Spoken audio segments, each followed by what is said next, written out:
We're just waiting on Erekose to join. But the good news is that the main man himself, Travis, is here to help explain and look a little bit further into the documentary series, Confession Killer. And Travis, first of all, I'd like to thank you for alerting me to the Confession Killer. Can I be perfectly honest? Sometimes when one sees the trailer, such as I did for this one, and it was all grainy footages from the late 70s and 80s, you sometimes wonder, I wonder what that's going to be like. Yeah. You're not really sure at the beginning, but this was the same about that documentary in Humboldt County about the marijuana growers. And I alerted Erekose. I said, hey, you need to watch this. There's some parallels to Brendan's and Stephen's situation that aren't, they're not bubbling right at the top. They're not hitting you right in the face, but yeah. It's worth watching that series because there are parallels, and I tend to not spell out what I think the parallels are. I don't like to prime anybody, and I like them to come to their own conclusions and then talk about, well, did you see any parallels? Did you see any similarities? Yeah. And then the same for this. I saw this documentary, and of course, I personally know a few of the people involved in that. It's county that's named after one of my forefathers, a county that I reside in currently. And, but I saw a couple of parallels, even with that case, about, somebody sentenced to death starting to admit to more and more murders. And then kind of a side issue that they covered very well is the prosecutor at the time and up in Waco, which is McLennan County. Yes. Started, was digging into it, and he very quickly started swimming upstream against the tide of what law enforcement was in Williamson County. He was bucking the system, and then the next thing you know, he's indicted on federal charges and on some very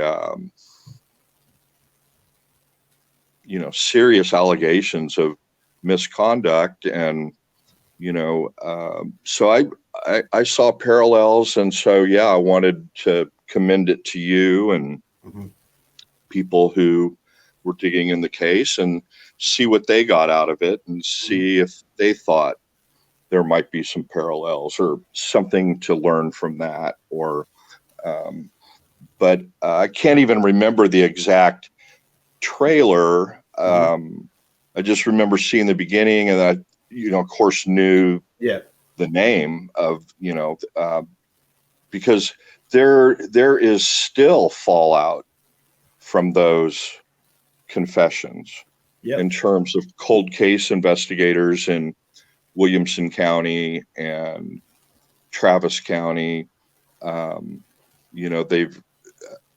Those were supposedly tied up, and then new cold case investigators have come in the last 5-10 years and figured out, this was a bogus confession, and now we think we know who did it. And of course, what's the main defense of somebody who might later get implicated?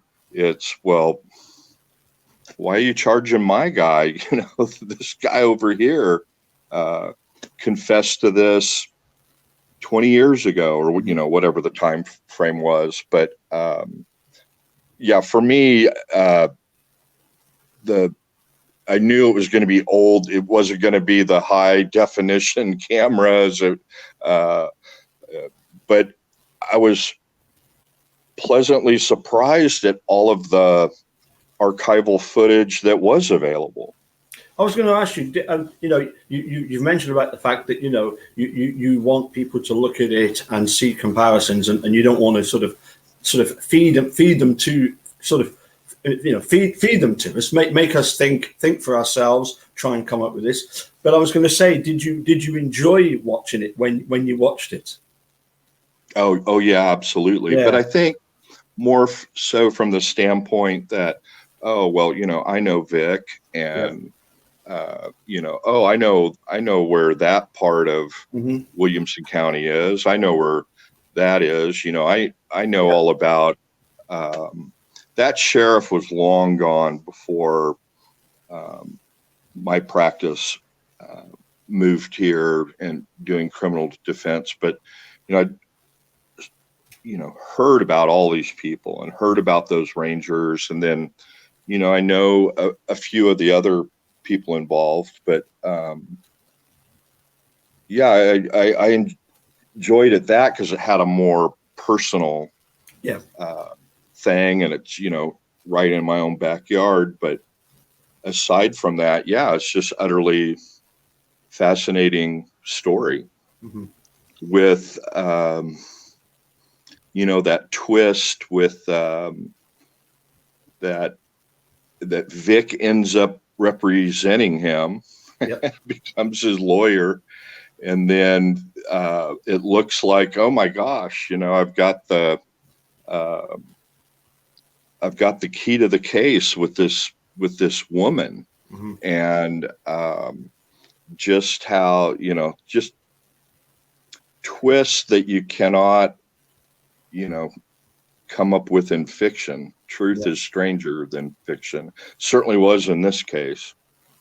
Yeah, I mean, my own take on the Confession Killer. The reason I like it so much would be the fact that even in 20 hours of Making a Murderer, even in Dream Killer, and all these other great things that we've seen on Netflix, there are so many stories within this story, and for Netflix to have put them all together and to make them sort of coherent so that we can follow it, I thought was absolutely brilliant. I must admit, probably for me, the one of the saddest parts of the film for me was when Vic Purcell said that he was not going to be entering into politics. Did he ever really sort of explain what was it? Just the shenanigans that had gone on, and he thought, no, I don't want anything to do. Because I feel sad, because somebody like him going into politics could have maybe just stirred it up a bit, and at least that was the way I saw it. Because a DA like that, you don't see them very often, do you? Yeah, my personal view is that Vic could have gone as far as he wanted to go before any of this happened. So he could have, if he wanted to take a track towards becoming attorney general and then running for governor, or maybe running for Congress. He was very popular in McLennan County, Mm-hmm. and I think if he ran for U.S. Congress, he probably would have been an excellent congressman, and then that's the track to become a U.S. senator. I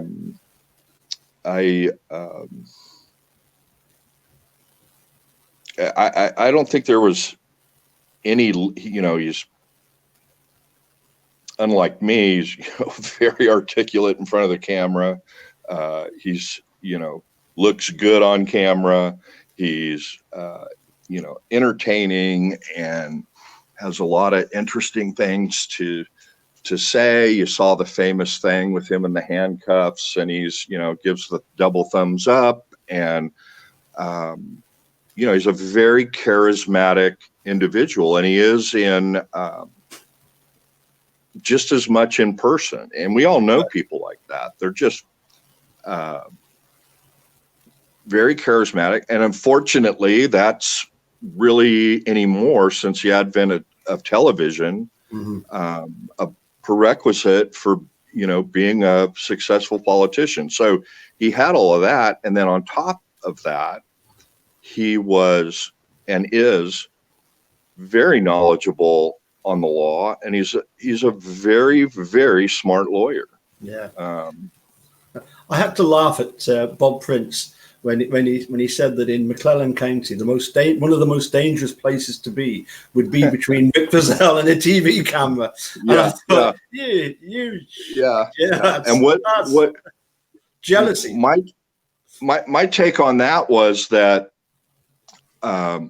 look, Vic is much better in front of the camera than I am. Vic is much better in front of the jury than I am. That I can't hold a candle to, I can't do a press conference like Vic can, and that was the most dangerous aspect of Vic, was getting him on camera, or letting him speak on camera, or being in front of the jury. Yeah. Can I Sure. Sorry, carry on. Well, I was just going to say, and I think that most certainly also carried over into Vic's civil case for defamation. Yeah. That number of that award certainly was because the jury liked him. Yeah. Yeah. What? Sorry, I was going to go back a step, I suppose, and just and I know this is a bit of a vague question, but one of the things that I've noticed is that a lot of obviously people going up through the ranks, they become an assistant district attorney, then they become a district attorney, but we've seen with quite a few people that then the sort of natural progression is to either become a judge or to go into politics.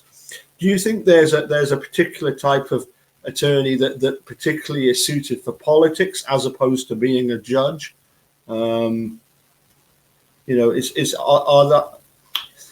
I'm sort of saying is that, a little bit like here in the UK, you've got really good footballers, but you've got some really good footballers that you think they are going to make a good manager in the future, or some are going to make a good pundit in the future.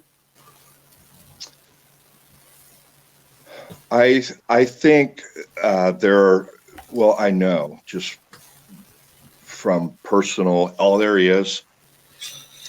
Let him say hello, and we'll get to your question. No, maybe he's got an excuse for being 40 minutes late. We're just going to mute his mic. None that I want to air out live on YouTube. Oh, okay. Oh boy. Yeah. Well, we'll have to wait for a private message or something. Yeah. He was supposed to go shopping. Oh boy, for what? Exactly. He's just guessing. So, but it's a funny guess. It's because I know that he went shopping yesterday. Happy New Year to all three of you. Happy New Year, everybody out there in the chat. Dude, I was just saying that one of the things that I've noticed, I don't know if you've noticed this as well, a lot of DAs, they go on in future to become either judges or they go into politics. Mm-hmm. Fenn's put being a judge is politics. Well, yes, I suppose it can be at times. Many are elected, so yeah. Well, so what I was going to say is I can go from my personal experience. Sure. People I know really, really well. And I would say the vast majority that go to work in a prosecutor's office, some have a plan, but I think, it's a first job out of law school, and you kind of get your feet wet and then decide what you want to do. And some stay in criminal prosecution, others go to completely different areas of law. but I've had one or two close friends that knew that they wanted to go into politics from the very get-go, before law school even. And that is one path, clearly. One of our senators, the senior senator of Texas, was attorney general for the state of Texas and then ran for U.S. Senate. I would say the vast majority go into that and just they go into it thinking that they're going to be a career prosecutor. Then the judge thing,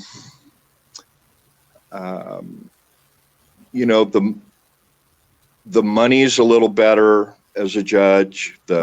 You're in the same retirement system, kind of a honorary thing. But so in Travis County, like a lot of counties, both people from the defense bar and the prosecutor's office both run for judge when there's an opening, and they create we keep expanding because we're still growing tremendously in Travis County and Williamson County. They keep adding positions. And so they'll run on that. The politics in Travis County are, solidly blue. It's a liberal bubble because of the university. And Williamson County is the exact polar opposite. And so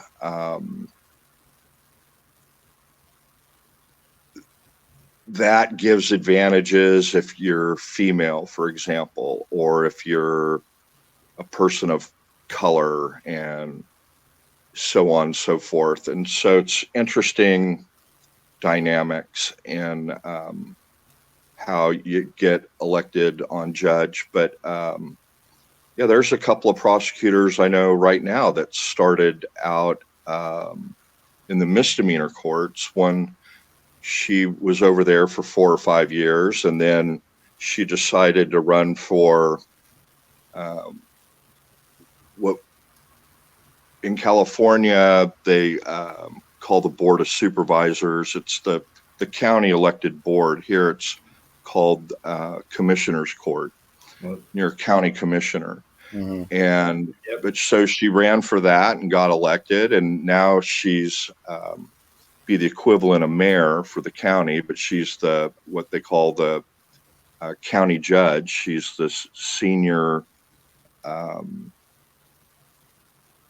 county supervisor, county commissioner. And so, they go politics, whether it's local or state. But that's a minority.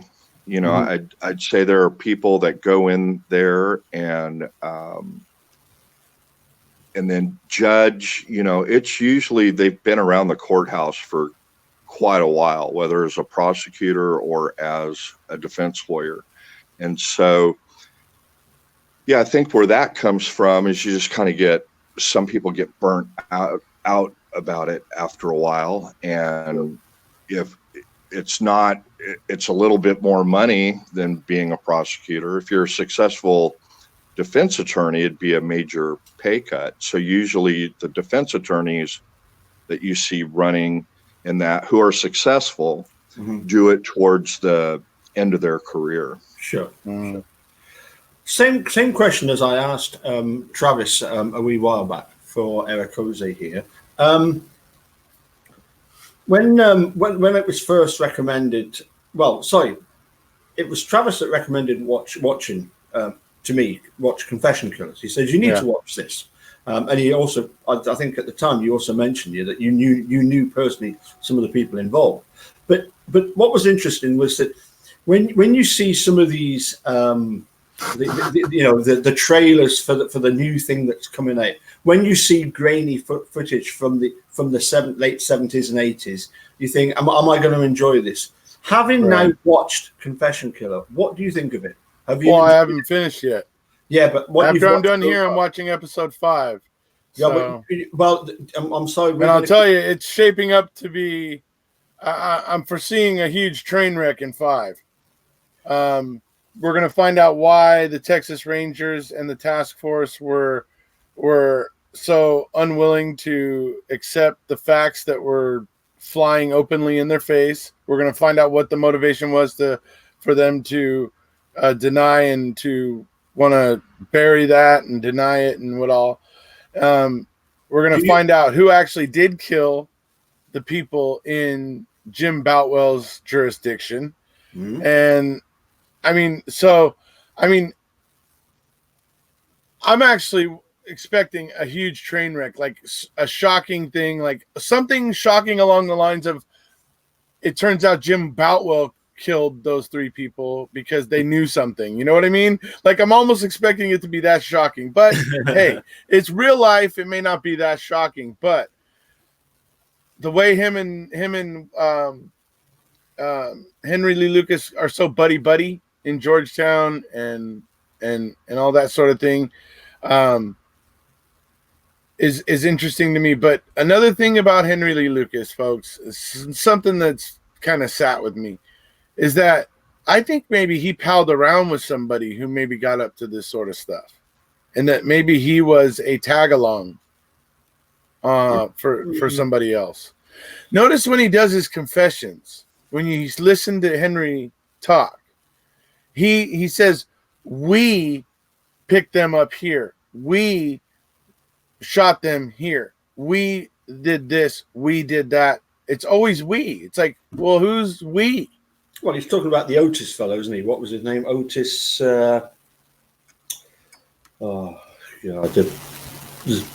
was a. Right, but well, okay. So my point is I don't believe that it was Otis, but I believe maybe he did have Otis O'Toole, wasn't it? Yeah, okay. I know you're talking about that other prisoner that he was like, that they were like, I don't know, whatever, soulmates. I don't know. Anyways. Well, I think at one time they were sort of very, very close, shall we say. Anyway, I found that odd, but ultimately I'm seeing it shape up into a pretty big train wreck.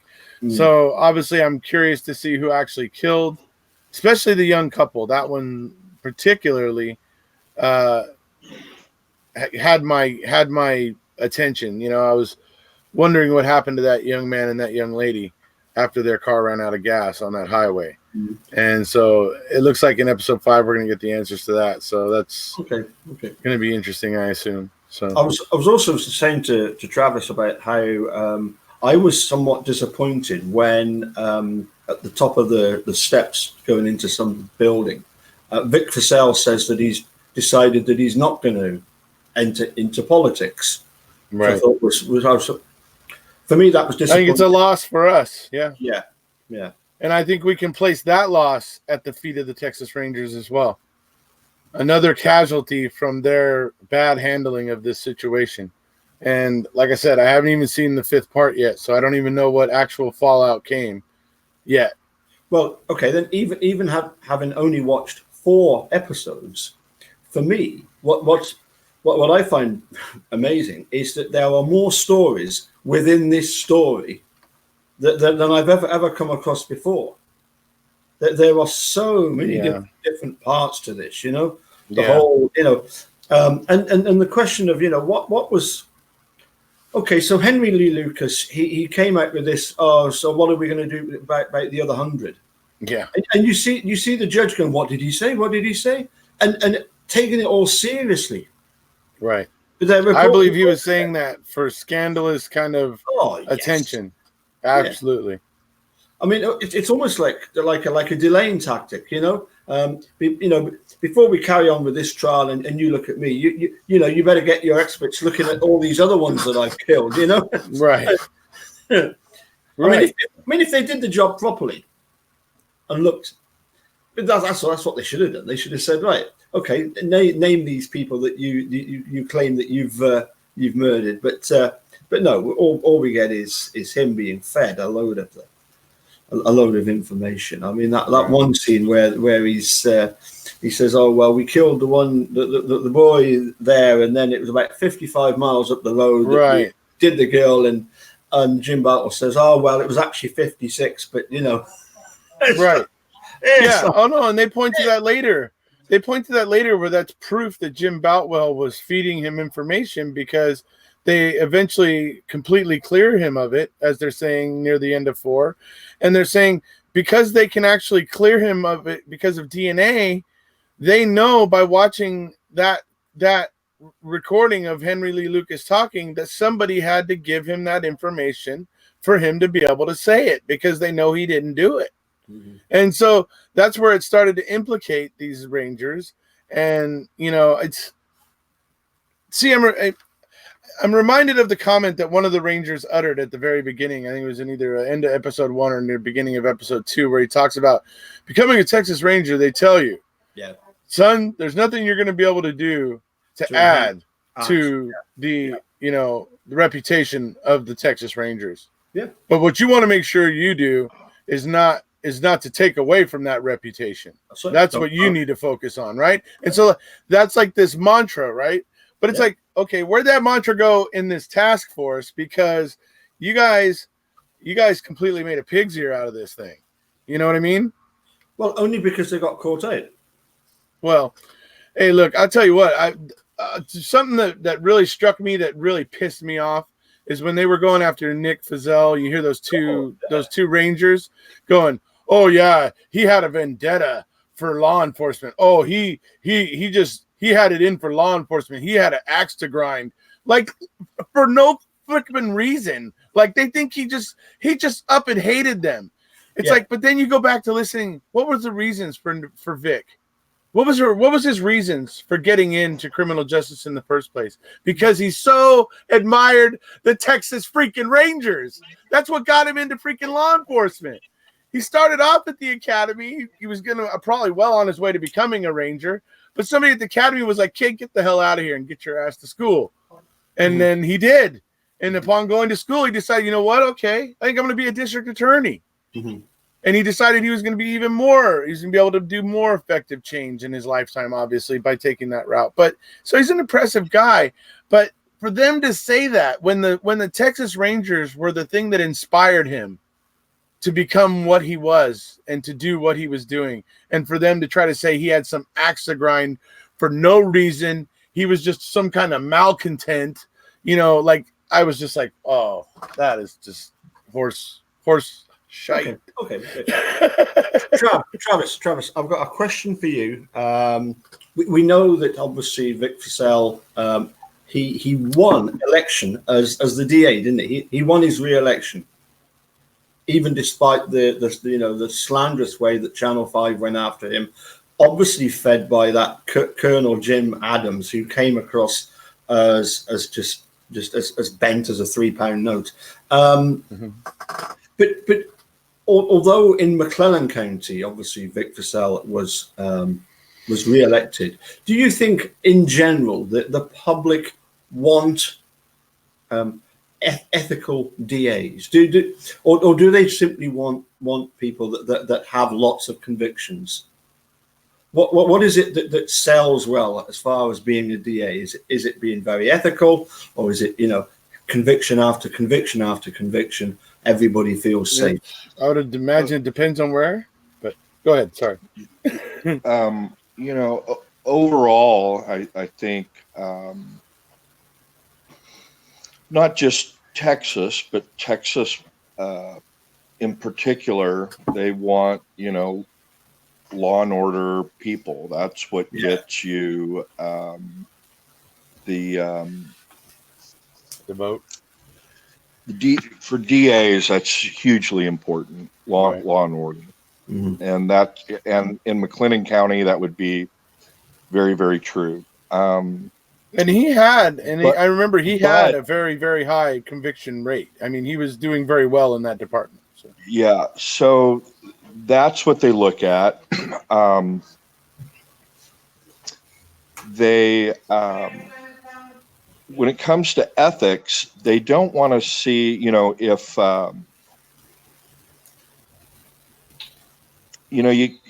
you don't want a big case to go south on you, a high profile case, and you decide not to prosecute it because the person's a big contributor, or right. You can't have a huge scandal like that. You can't have a deal with like Garcetti in LA and the McMartin preschool case, and decides to go ahead and try one or two of those cases, and those cases were shot, and that destroyed him politically. But they're not what a case like we have with Brendan and Stephen. Unfortunately, they're not the types of cases that are going to cause you a problem or embarrassment or be a political problem like that. Mm-hmm. The cases that cause you a problem are what happened later in Williamson County, the Morton case with prosecutor Ken Anderson, and the Duke University lacrosse team, where defense attorneys were able to go in and show that these prosecutors lied and manufactured evidence and withheld evidence and so on and so forth. But there was nothing like that even close about Vic up until the time of those allegations. And then they pull these allegations out of a hat that he was taking bribes for PWI cases. I mean, that's just really, really absurd. It's just and then, but isn't it interesting? One or two of those guys recanted. It's in one of I can't remember which episode, but he's like, yeah, they came in and they're threatening me Episode 3. Yeah. The IRS and this and that. And, I had to give them something. And so these are lawyers. Yeah. and they're saying that the bonfire was above the roof line. Right. It's like, hey, we've already got him on 3 solid cases. You're either with us That's or true. You're against us. So that that was one of the parallels. Is here are educated grown men, familiar with the criminal justice system, and it's like, hey, we heard you paid him off too, and if you don't get on board, we're going to go after you. Right. And folks, that's and you're drawing the parallel between Avery Dassey. I mean, I agree. Folks, if this was happening here, if this was happening in this level where the Texas Rangers departments from all around the US were coming together and putting stuff on Henry Lucas this way. I mean, and like the stuff that was happening to Nick Fizell, his dog ending up poisoned, all these various things that you see happening. If that can happen here, then the conspiracy of silence becomes a lot more believable in Wisconsin. You know what I mean? If this kind of thing could go for so long in Texas, that's my feeling about it. It's shocking to see what happened here with the Henry Lee Lucas thing. But yeah. Sorry, I'd like an overall opinion, but just one specifically from Travis. Is this confession killer? Is it embarrassing to Texas? certainly to the Rangers. Well, it's embarrassing to the Rangers, and it's still a sore spot. But why I commended it to you and Erekose to watch is because it's bloody good. I saw these parallels, Right. and that, and again, when I said, hey, here, I didn't want to spell them out, but Erekose just mentioned one. I think the overarching parallel is that you can see where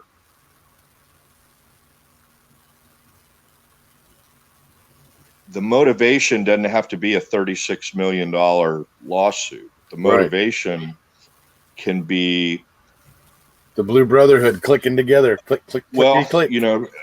embarrassment, or that really what it is something that Erekose has talked about in numerous prior things on his channel is confirmatory bias, and you go in there and you get tunnel vision and you think, oh, we're doing all this good thing and we're bringing closure to all these families, but you don't even see that you're creating all of these false confessions, and that you're creating all of these, you're not creating closure. And it took that family, look how they treated that family from Lubbock. Right. And that, so the theories about the nefarious behavior, from the planting of evidence and Stephen and Brendan's case, that's, it's just really not that far to go to have nefarious behavior on behalf of a governmental entity. Although it's usually, this is a good example of a case where it's pretty much one or two guys, the sheriff and a couple of guys from the Rangers, get this train going down the tracks, and then you get somebody like Vic Feazell saying, well, wait a minute, fresh pair of eyes, this doesn't make sense to me.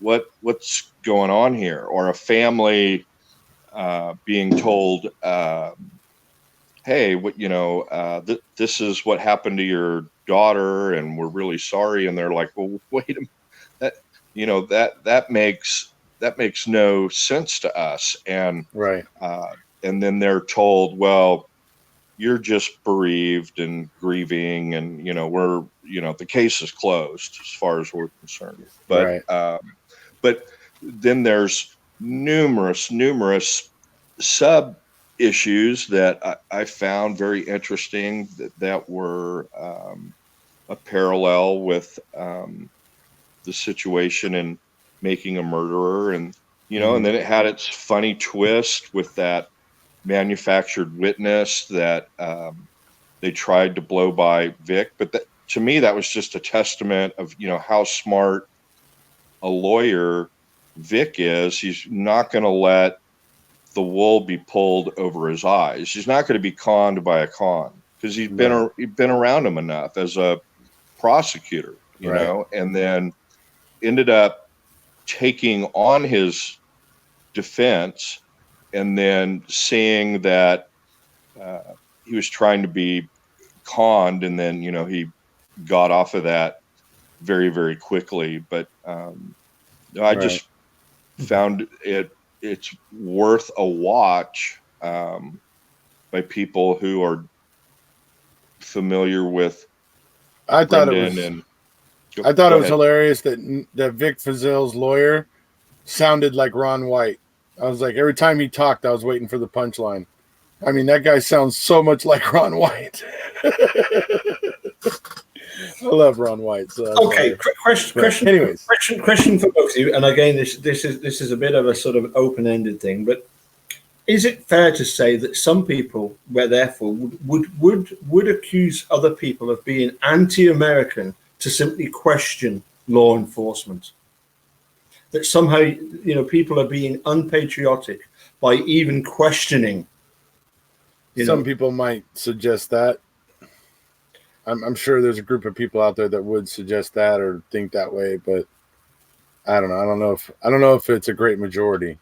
No, it's just I sometimes wonder if some of these people they take the opinion that the end justified the means. There's a lot of that to these families, so they can feel as if they've been consoled, and they've got the guy and he's been put to death, right. You get all that kind of nonsense, don't you? Right. But also just from a pragmatic point of view, I'm sure that some people are kind of like, do we really want to dig up all this old stuff? Right. It causes. I mean, is that not one of the big parallels with Steve's case? Is the fact that 18 years later, they're looking at this conviction, and they're finding out all this stuff that was done to shaft him. Yeah. And as has been pointed out, he was going to be the tip of the iceberg. There was going to be a lot of other cases that were going to suddenly turn up. Yeah. Anyway, I did say I didn't want to make that sound as if it was a statement, more of a question. It's as to, you're saying that you think some or a lot of people think that way, or what? Well, I don't know. The thing that I don't know. Here's, I guess, what I think you're maybe getting at is that, yeah, there is a fair amount of people out there, I think, who believe the ends justify the means, and that essentially means they're fine with things kind of going along as they are, and they're okay with sometimes some innocent people getting thrown in as long as they're getting most of the bad guys.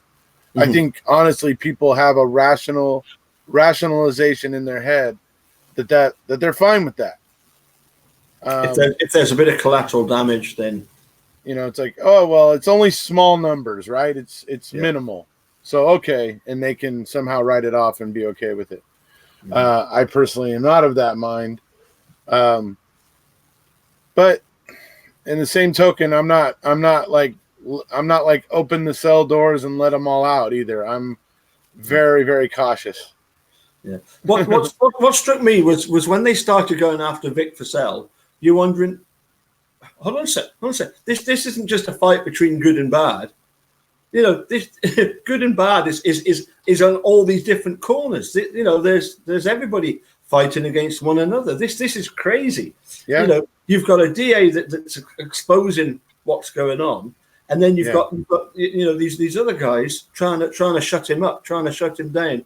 Yeah. I mean, how bizarre was it that when Vic Purcell said about the fact that they rummaged through all his wife's clothes and the food in the freezer and his son's doctor's kit and confiscated was a toy syringe and labeled it a narcotic paraphernalia. Yeah. And you think, for goodness sake. Yeah. That's pretty pathetic. That right there is pretty pathetic. In terms of the investigators that came there to raid his house, it's like, really, you're taking? Yeah, okay, all right. I mean, if that's what you're reaching, if you're taking that tells me you found diddly. That tells me you found nothing. Yeah. What I also found quite. So I was shouting at the TV was. Now I don't know which episode this is in. But you had all the victims of Lucas tragedy. Have you got to that bit yet, dude? The group of women that got together. Yeah, that was in 4. Yeah, that was when. Yes, that was when George Bush Jr. there had stayed the execution, and so these women were upset and they were like sisters and mothers of the victims, and they were upset. But it's funny because in the end, I was just talking about this in my coverage of part 4. It literally was just before this went live. But it was interesting because George Bush granted he went ahead and he put a stay of execution for Henry Lee Lucas, and then these women were upset, and eventually, because he was getting ready to run for president and he didn't want all this bad publicity while he was trying to run for president, he eventually reached out and said, "Look, what can I do to make this better for you?" Mm-hmm. You know, where he was basically offering an olive branch and willing to do something for them to help them. And so I think what she asked for was pretty darn brilliant, actually. I think it's probably the best thing she could have asked for. And so she said, I want to be able to test the DNA on my sister's sweater or whatever at the scene. And I want to be able to test that and match it up against Henry and whatever and enter it into a database, and that's what I want to be able to do. So next thing you know, we have a guy showing up, an investigator who's able to do all that DNA analysis and everything, and then like literally that's where part 4 is ending, and they're alluding to the fact that the DNA comes back and they know who did it, and it's not Henry, and it fades to black. So there you go. So was it more or less? Well, before, so that's another huge parallel that doesn't jump out at you. Mm-hmm. These women that Erekose and you were discussing. Right. So we're talking about family. Yep. Yeah. Being on board with law enforcement. Right. And then things start happening that, yeah. Well, I was going to say where their views shift 180. Right. And about law enforcement. And that it took some push from some families to get law enforcement and the criminal justice system to take a more objective look at things. Mm-hmm. And we've talked about this in the past with respect to Brendan and Stephen, and that that's what occurred in the West Memphis 3 case, ultimately, in part because of the civil case that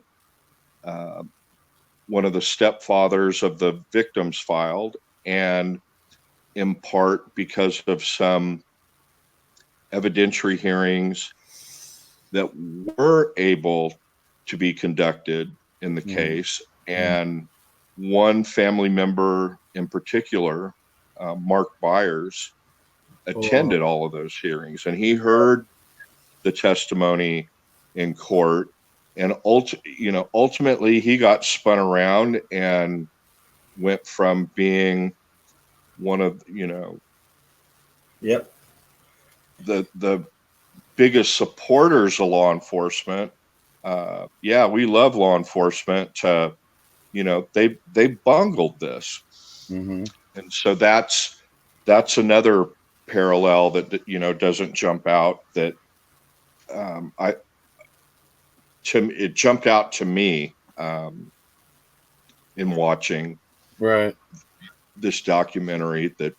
And I noticed it too in that sense. Yeah. But we haven't seen the Hallbacks do the 180. But this gives us a glimpse of what that maybe could look like. Right. Yeah. Right. And it wasn't, it didn't happen because people in the community called those women stupid, or they couldn't believe that they won't open their eyes.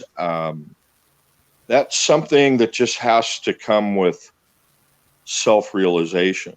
And there's lots of opportunities for that to happen, and then hopefully that will come. Right. I'm seriously wondering what that task force was doing. I mean, obviously I'm probably going to get a big lowdown in episode 5, but going up to episode 4 here, I'm seriously wondering, what were they doing? What was this task force doing? Literally. I mean, if they weren't looking into Henry's past themselves and finding out when he got a parking citation here on this day, or was incarcerated on these days, or blah, blah, blah. The fact that that task force wasn't tracking this information down, being as they were the task force for this, I just find that to be extremely, what's the word I'm looking for? Negligent? You know? Yeah. I mean, it seems like it would be their business to try to root out any false confessions. And so it would seem to me it would have been in their interest to figure those days out and prevent those black eyes from ever happening. It's like, what were they doing? Yeah, I don't know. Anyways. They were just, well, so I think part of it, so you have to understand Williamson County is a county immediately north of Austin. Austin is in Travis County, and the county immediately to the north is Williamson County, much smaller. Is that why you moved there? Because you're in two counties that are called Travis and Williamson? Anyway, no, sorry. Go ahead. More rural. So it would be like San Bernardino County is kind of the redheaded stepchild of Orange County and LA County. Sure. All the big high profile stuff happens in LA County. And so you've got San Bernardino County out there, which is the largest county in the United States, by the way. Is it? A lot of goes on out there. It's got a lot of pull. Geographically it is. And then all of a sudden, in their jail, they've got possibly one of the most prolific serial killers in the history of not only the United States, but the world in their jail. And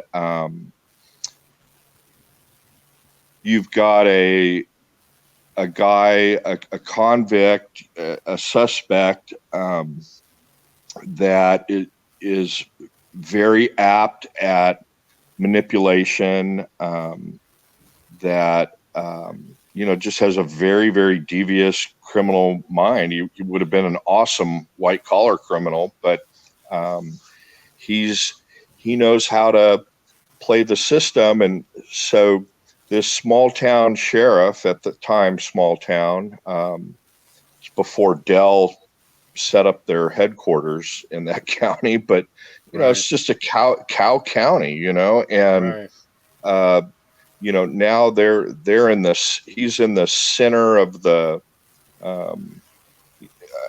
You just can't get any higher profile in the law enforcement arena than that, and they're getting all these phone calls, and I think they captured that really, really well in the documentary. What might have been going through this sheriff's head, and then these Texas Rangers, but the people coming in from out of state, they just wanted to be able to close their case, go back to the family and say, yeah, the bad news is, he's confessed to your killing your loved one, but the good news is you'll now have closure. Right. And they closed their case, there's just a big incentive for that. And sure, I get all that. Definitely. So, yeah, so it's confirmatory bias to the max. I mean, it's like, well, yeah, if he's willing to take it on, that's good. And then finally you hit this family in Lubbock that's like, that's not good enough for us. Right. We want to be sure this guy is, really the guy. What did he tell you? And that's wrong. Right. It was when they read the confession that they were just sitting there going, no. Yeah. And they're like, well, lady, come on, we got him to confess. And so lo and behold, another parallel, well, Brendan, what happened to her head? We know something happened to her head. And they were looking at the confession the way that many after the fact looked at Brendan's 4 interrogations and with a critical eye, and but this victim's family, oh well, they're grief stricken and they're not looking at it correctly, and I mean, totally at odds with the DA up there and whatnot. But I mean, what was really bizarre was when Henry Lee Lucas admitted to murdering a woman who they then found had drowned in a car accident. That must be in episode 5. All right, sorry, I've spoiled. No worries. Thanks a lot, Paul. No worries. No, You ruined it for him. You'll have to watch it twice now instead of 3 times. What I was going to ask was to do with the vault thing. For me, I wasn't terribly impressed with the fact that these women had got together almost like a vigilante movement. But then, I suppose on the other hand, I've got a certain sympathy with them in that, and the same with the Holbachs. If they do suspect that something's not right, who the hell do they call on? Right. It's not like you can phone the A-team. If you've got a problem with with this case, what can you do about it? You're kind of snookered, aren't you? Agree. If you don't, you go to the AG. Typically, and I'll tell you the way it's been after this case. The Texas Rangers, have the utmost respect and the highest reputation.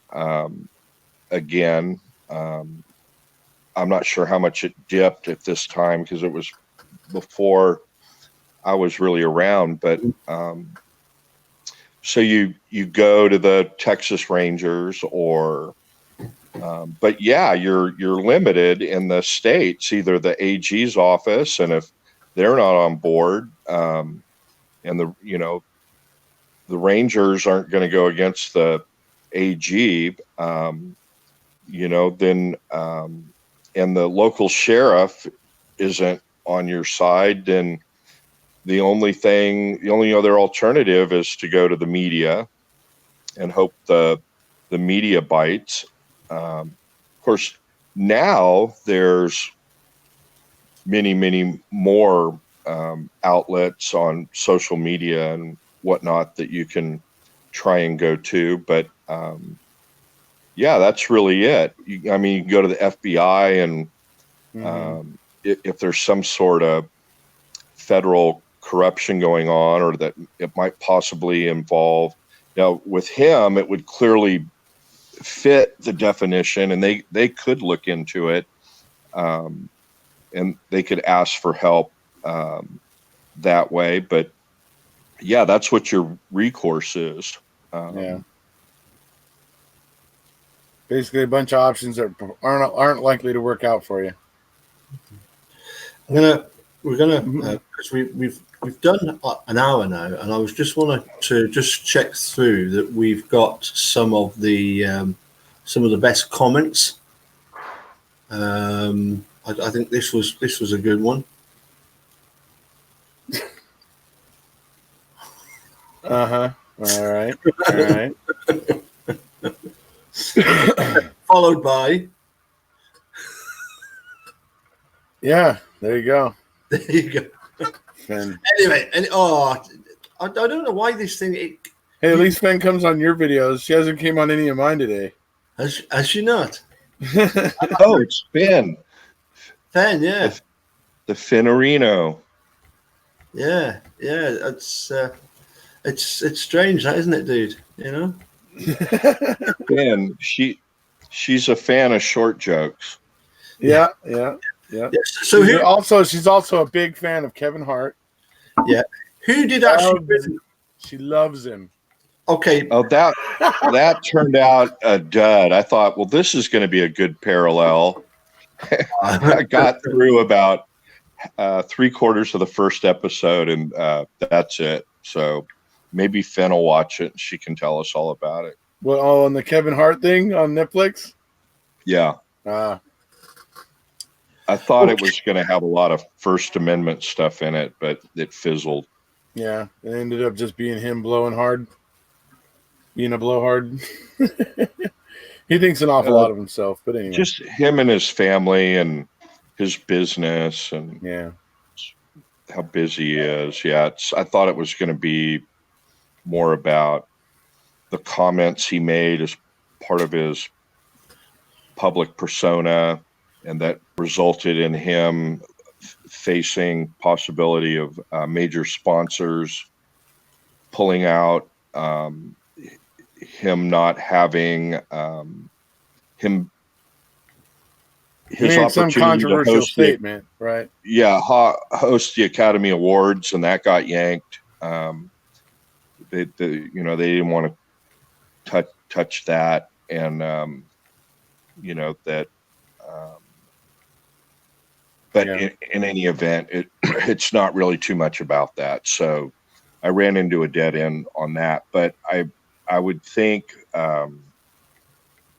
that this would be good for anybody that's interested in Brendan and Stephen's case. This documentary, this 5-part documentary, is well worth a watch. At least I hope you and Erekose came away with that feeling. The Confession Killer, yeah, it's very interesting. And lots of people have been watching it, apparently. Lots of people got to it before I did. Yeah, Linda. Did it because he never had as much attention. Yeah. Oh, I agree with that, Linda. 100%. His life was better in Georgetown than it ever was before Georgetown. Well, it was really bizarre when you got these Japanese guys and they're giving him presents, they're shaking him by the hand as if, as if they've just met the mayor of Texas. Oh, and I've been to Japan. And I drove there. I've got one or two over there. Really? How did you get to Japan? Oh, I drove there. Yeah. Quick geography question. What is in comparison? What is the size of Scotland compared with Texas? Oh, shoot. We've got counties bigger than the whole country of Scotland. You could fit Scotland in just the panhandle of Texas. Oh, yeah. So here's the deal. We don't cover multiple time zones. We're not that big. The entire state's in the central time zone. But you can, on Highway 10, I don't know, maybe Erekose has driven this, but you pull into El Paso on Highway 10, driving east across the United States. You go through Arizona. You start in LA, where Highway 10 starts. You go through Arizona, New Mexico. You get into El Paso. And then it's 16 hours to drive across the state of Texas until you get to the Sabine River, Port Arthur areas where who's from Port Arthur, Texas? I don't know. Nobody. Jim, nobody. Fellow Jim I met the other day. No, where was he? No, I'm only kidding. I'm not sure. Somebody famous. Janis Joplin. Oh, right, yeah. Robert Rauschenberg, who's an artist, very famous artist. And the former coach of the Miami Hurricanes and the Dallas Cowboys, Jimmy Johnson, all from Port Arthur. All right. Anywho, 16 hours at 80 miles an hour. It is a long drive. It's a long drive because it took me across the state of Texas. It took me 5 hours, maybe between 5 and 6 hours to go from San Jose to LA. So yeah, it's a long drive. It's actually 10 times bigger. Texas is 10 times bigger than Scotland. 10 times. I would have said 100. No, it's if you take maybe I'm thinking of Rhode Island. I think, yeah, and also got to remember that Scotland is all these islands as well and stuff, you know. But I mean, you know, to go from one end of Scotland to the other, if you were starting off at the border, you could easily take 10 hours to get to the top of Scotland. But yeah, but it's still it's still a big. I mean, Texas is 3 times bigger than the whole of Great Britain. I think you have to count the waters around Scotland, though, too, because I was just reading an article today about all the natural wealth in Scotland, and one of them is that the fishing in the Scottish waters right now is just off the charts. Like, you just throw your freaking hook in with no bait right now, and you're pulling them out apparently. But no, they've been getting a lot of good fishing going on there, and that sort of stuff. So you got to count the water around too, and in between the islands, because anyway. Well, Marco, you can count the water as well. I'm not many. I'm just saying that's a tourist attraction, dude. I come from a family of people that love to fish, so I'm just telling you that's a huge draw. Oh, if you didn't know, it is. Lots of fishermen in the world. So I don't know if you've been have a look at some of the comments. Here's another one. What was the one before Roel's? Deep sea fishing is actually my favorite kind, but go ahead. Sorry. Side Trav. Go ahead, Trav. Sorry. What was the one before Roel's comment that's up there now, which is a great question? Yeah, well, there was also the one that you're on the 80 More Things podcast. Yeah, Jane was saying you were on the 80 More Things podcast. That's it. That was it. Yes, I was, and it was a really good experience, and I really enjoyed doing that with Finn and Julie. And I've been listening to all of them right as they come out. If people haven't caught those, I would highly recommend it. They've had Erekose, of course, on there, and they had Stacy Seabrook. A lot of really interesting guests on there. That format, you're just allowed to talk, or it's conducive to talking more in depth on why you maybe got involved in the case, right?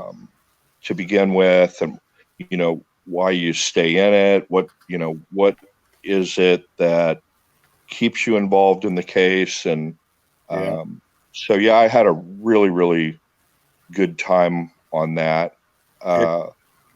Roel's comment, what did we think? And we actually talked about this at the top before Erekose came in. What did you think about the FBI starting an investigation into Vic? And the way in the documentary, of course, they gave Vic's position that these things were absolutely connected. They were tied together, that he was going after the Texas Rangers, and then all of a sudden this FBI investigation. And it wasn't just an FBI investigation. Well, they're dragging in IRS agents. It was a U.S. attorney prosecution. He went through trial and was acquitted. It wasn't just an investigation. Right. But I know what you mean by the question. But what did you all think about it? Was Roel's question. What are your thoughts on that? Well, that was all very disturbing. I mean, it was one of the things that I thought was interesting is you're basically leading it's the whole ball of wax right there, right? I mean, we know the day that Vic gets arrested, he gets pounced on by federal agents, right? That should be a secret thing that nobody knows about, that nobody knows that's going to happen. However, it does happen that day, and Channel 8's there with 5 cameras to catch it. You know what I mean? Right. Yeah. And it's like, I mean, Waco's it's like we know something's underhanded is going on here. Yeah, Waco, outside of Waco, east of Waco, but in McLennan County is the location of the Branch Davidian compound, and there's a film crew that's filming the ATF execute this search warrant. But getting to Royal's point, that's when I got to that part, and I knew that was coming up. I just said, well, I gotta tell Paul and Erekose about this and tell them, you really, really need to watch it, because that is one of the key parallels in my mind, is that despite the federal prosecutor saying in the series that they weren't connected, they were totally separate, and this is after he had long left that position. It's like Right. modern, current time. He's saying, no, it had nothing to do with that. Well, the circumstances, the circumstantial evidence of that, the closeness in time, just really causes you to question that. And then Right. you draw that over to Brendan and Stephen. What is an agency like the Attorney General of Wisconsin willing to do in terms of an investigation of Manitowoc County and the 85 sexual assault arrest prosecution? They're asked to investigate that, and what is the Attorney General's just how they look at different things, and it's not that big of a thing to where they can actually cross the line and being protected by absolute prosecutorial immunity, and they have a free hand, which is why it's a big deal. U.S. attorneys are appointed, but local DAs, who also enjoy that immunity, they're elected. And it's why those are important elections, and why that's one of, what can I do in this case? Well, get educated, get aware. I'm talking about the Brendan's and Stephen's case. Mm-hmm. And then regardless of where you live, register to vote and vote in those off-year elections, which is when sheriff and DA typically run. Mm-hmm. And, most states, the majority still, the judges come up for re-election every cycle, whatever it is, 4 or 6 years. Mm-hmm. Do your research. Is the prosecutor ethical? Is the prosecutor willing to entertain the idea of bringing on a integrity unit? Mm-hmm. Does the prosecutor insist that statements of juveniles be video or audio recorded? And, doesn't take too much to send out prepare a short letter, 5 questions, fire it off, and dear DA Smith, I've supported you the last 2 elections, but I've become more aware of criminal justice issues, and I look forward to supporting you again in this next campaign. But could you take 5 minutes and answer the following 5 questions? Do you have an integrity unit? If not, why not? Would you entertain the idea? Right. Conviction integrity units. Yep. Those are important, folks. What's your position on obtaining the statements of a juvenile? Should they all be audio and video recorded? Right. And Let our local officials know that this is what's on our minds, folks. That's the But way. the short answer, Roel, is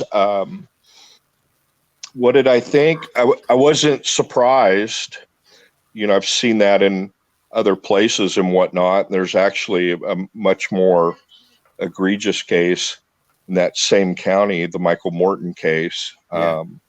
But you look at guys like the DA, Nifong on the Duke lacrosse team, and but there are many, many instances where a federal prosecutor has gone after somebody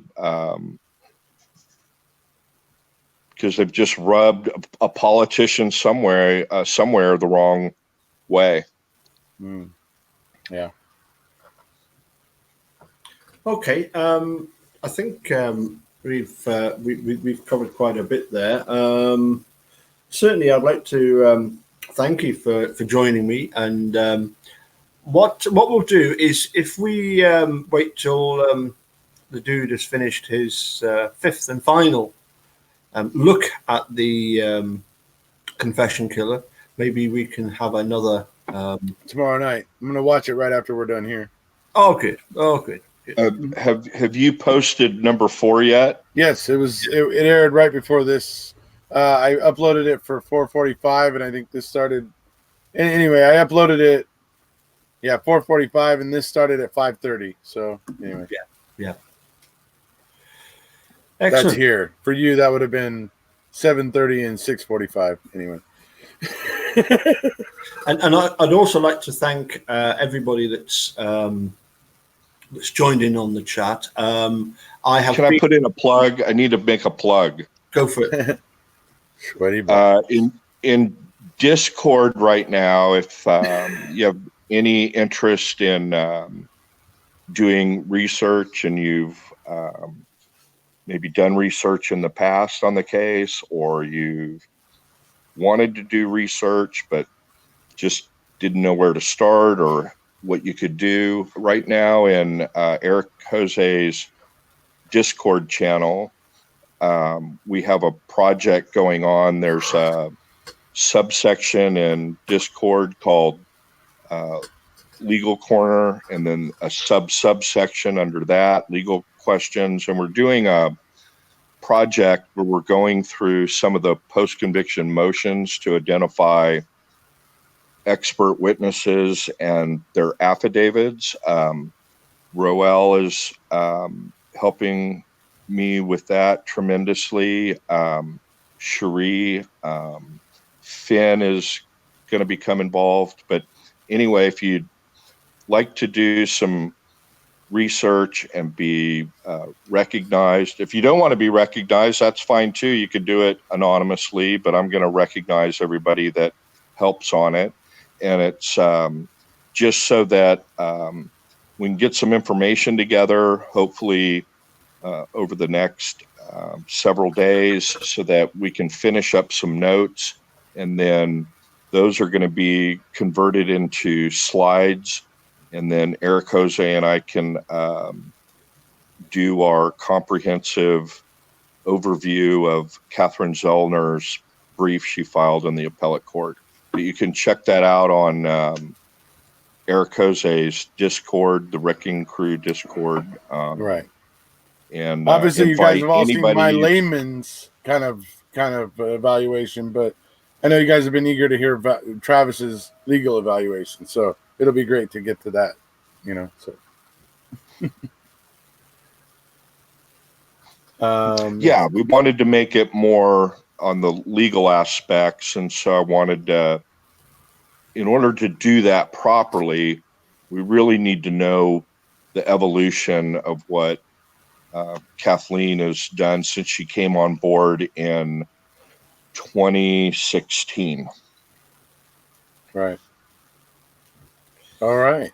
Yeah, well, she's been fighting, trying to get the evidence. Isn't that also one of the similarities that eventually, when the you were talking about that Morton case, Michael Morton case, eventually it solved when, lo and behold, They get hold of the bandana, they test it for DNA, and guess what?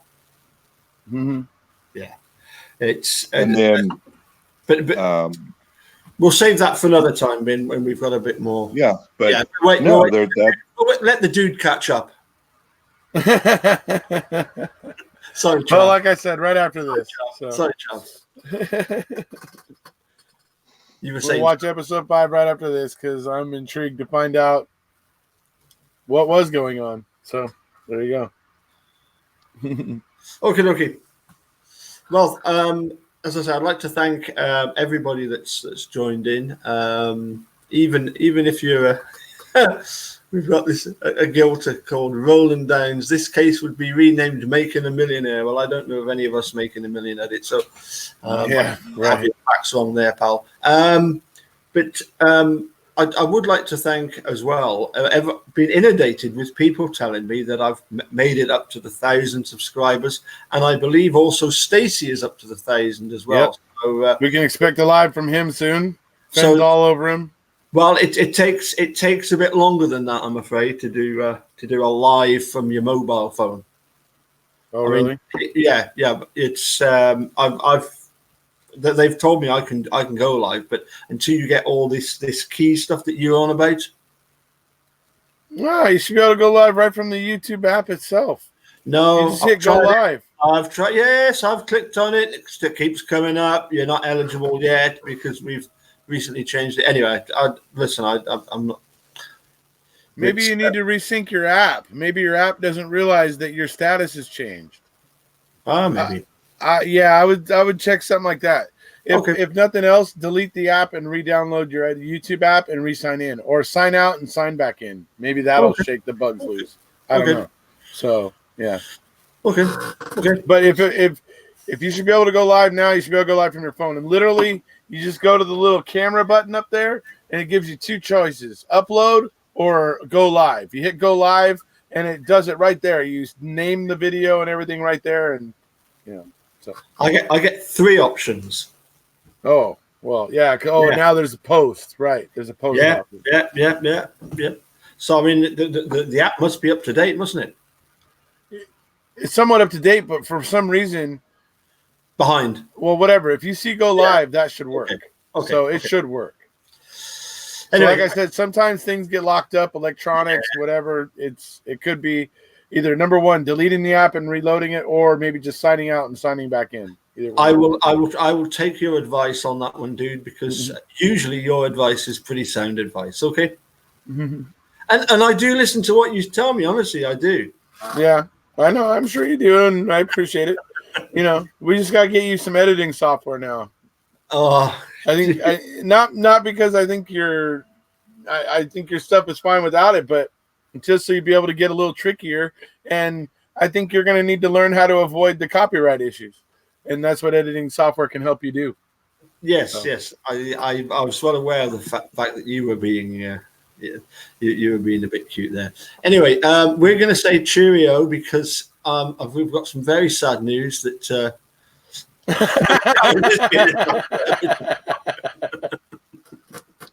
So, it's bye from Travis. Yeah, Santa. This is Henry's favorite toy. Is it? He got it for Christmas, and I hide it.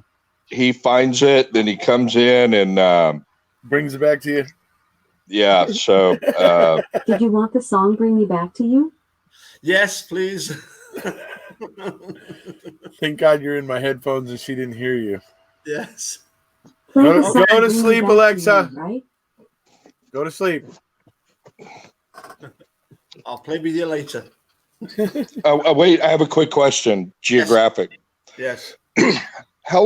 Remind me how long the train ride is from London to Glasgow or Edinburgh? Do you want to ask Alexa? Yeah, London to Edinburgh. If you do it, how long is the train ride from London to Glasgow? Edinburgh. Do Edinburgh. Okay. Alexa, how long is the train ride from London to Edinburgh? Right now, Traffic from London Road to Edinburgh looks good. The fastest route takes about Alexa. 4 hours 11 minutes. I asked, how long is the train ride from London to Edinburgh? Here's something I found on the web.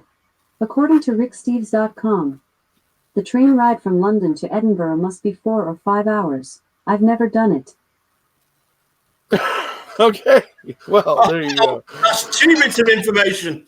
The train ride takes 4 to 5 hours, but Alexa has never done it. Oh, on that bombshell, we'll leave it there. and I'm tempted to mention a small brown creature at this point, but I don't want to get, you know. Okay. I don't want to get that vicious dog all excited. Exactly. Okay, thanks everybody for joining us, and thanks to the guests, and we will look forward to having you back in the not too distant future, and we can do a bit more discussion. Yep. Thanks very much. Cheerio, everybody. See you guys. Hey, there's Stacy Seabrook. Oh, yes. Excellent. Can't leave now. Well, he's waited to the very end to join in, you see. He's not daft. Catch you later. He heard, bye, guys. He heard you wanted to get him on, and, you know, you got to get new software. Yeah. Catch you later.